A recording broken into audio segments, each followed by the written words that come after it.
एक 16 साल की बेटी साक्षी, उसको मोहम्मद साहिल ने चाकुओं से गोद के हत्या कर दिया। 30-35 बार चाकू मारने के बाद भी पेट नहीं भरा तो पत्थर से कुचल के, पहले पत्थरबाजी करते थे, अब तो पत्थर से कुचल रहे हैं, सर को कुचल रहे हैं।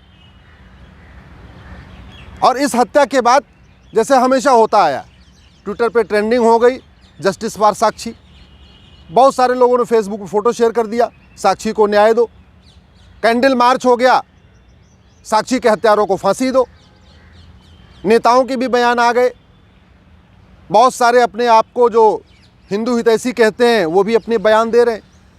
और हमेशा ऐसा होता है, पिछले 75 साल में ही हो रहा है। हत्या होती है, कैंडल मार्च होता है, बयान आता है, निंदा होती है, तू मैं होगा, आरोप प्रत्यारोप होगा, नूरा कुश्ती होगी, लेकिन जो काम करना चाहिए वो काम नहीं होता। मैं ये पूछ रहा हूं, चीन में किसी साक्षी की हत्या क्यों नहीं होती? सिंगापुर में कोई साहिल मोहम्मद आके किसी साक्षी को क्यों नहीं मार देता? कोरिया में किसी मोहम्मद साहिल की इतनी हिम्मत क्यों नहीं पड़ती कि वहां के किसी साक्षी को मार दे? ये भारत में ही मोहम्मद साहिल साक्षी को क्यों मारता है? जानते हैं क्यों? क्योंकि हमारा कानून घटिया है, हमारी शिक्षा व्यवस्था घटिया है। जब तक यह अल्पसंख्यक बहुसंख्यक का खेल खत्म नहीं होगा, तब तक मोहम्मद साहिल साक्षी को मारता रहेगा।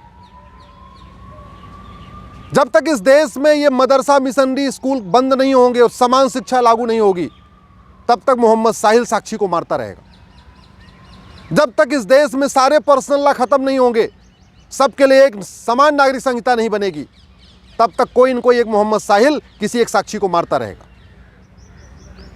जब तक इस देश में कठोर कानून नहीं होगा, 1 घंटे के अंदर FIR हो, 1 महीने के अंदर जांच पूरी हो और 1 साल के अंदर फांसी पे लटका दिया जाए दरिंदों को, जब तक ये कानून नहीं बनेगा, पुलिस चार्टर जुडिशियल चार्टर नहीं लागू होगा, तब तक रोज एक मोहम्मद साहिल किसी एक साक्षी को मारता रहेगा।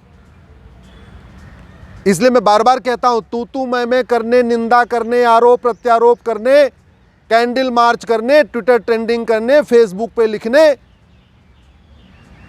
फांसी की मांग करने से फांसी नहीं होगी। फांसी देने के लिए तो कानून बनाना पड़ेगा, नार्को पॉलीग्राफ ब्रेन मैपिंग कानून बनाना पड़ेगा।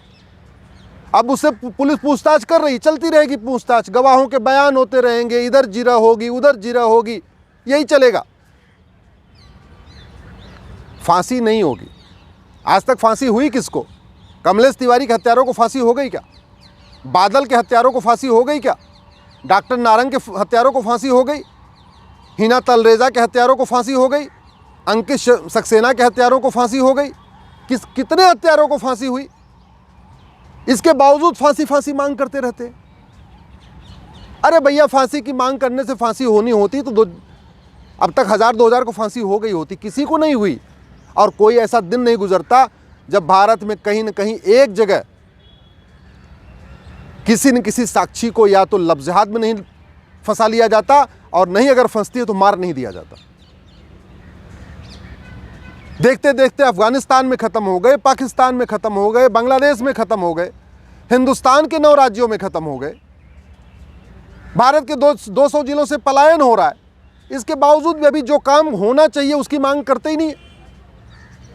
टीवी में डिबेट होती है, लेकिन जिहाद का समाधान क्या, उस पर चर्चा नहीं होती।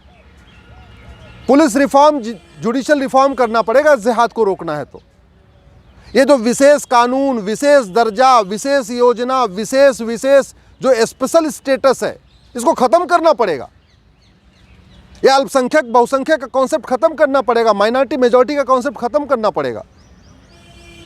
मदरसा मिशनरी स्कूल बंद करना पड़ेगा, गुरुकुल शिक्षा लागू करनी पड़ेगी, वैदिक शिक्षा लागू करनी पड़ेगी, जिससे क्या खाना है क्या नहीं खाना, क्या पढ़ना क्या नहीं पढ़ना, क्या देखना क्या नहीं देखना, क्या सुनना है क्या नहीं सुनना, इस चीज़ का भाव बच्चे में बचपन में डालना पड़ेगा। ये पर्सनल लॉ खत्म करके समान नागरिक संहिता लागू करना पड़ेगा, तब जाके सबके बीच में प्रेम बढ़ेगा, तब जाके साक्षी बचेगी।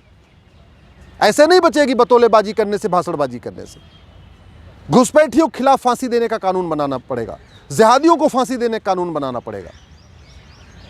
और न्यायिक व्यवस्था ठीक हो, न्यायिक व्यवस्था 1 साल के अंदर सजा होना शुरू हो जाए, इसके लिए जुडिशियल चार्टर लागू करना पड़ेगा। मेरा आप लोगों से हाथ जोड़ के निवेदन है, इस वीडियो को घर घर पहुंचाइए, अधिक से अधिक शेयर करिए। बहुत हो गया तू मैं, बहुत हो गया नूरा कुश्ती, बहुत हो गया आरोप प्रत्यारोप। इससे कुछ नहीं होने वाला, न जिहाद रुकेगा, न मजहबी उन्माद रुकेगा, न साक्षी बचेगी। देश को बचाना है, सनातन संस्कृति को बचाना है तो कानून बनाना पड़ेगा। Police reform, judicial reform, election reform करना पड़ेगा, एजुकेशन रिफॉर्म करना पड़ेगा। इसलिए मेरा आपसे निवेदन है, इस वीडियो को अधिक से अधिक लोगों तक पहुंचाइए। अपने सांसदों को टैग करके ट्वीट करिए, अपने क्षेत्र के विधायकों तक पहुंचाइए, अपने सारे व्हाट्सएप ग्रुप में फैलाइए। लोगों को पता चलना चाहिए कि समाधान कानून बदलना ही है। कानून बदलने से समाधान होगा, अच्छी अच्छी बातें करने से नहीं।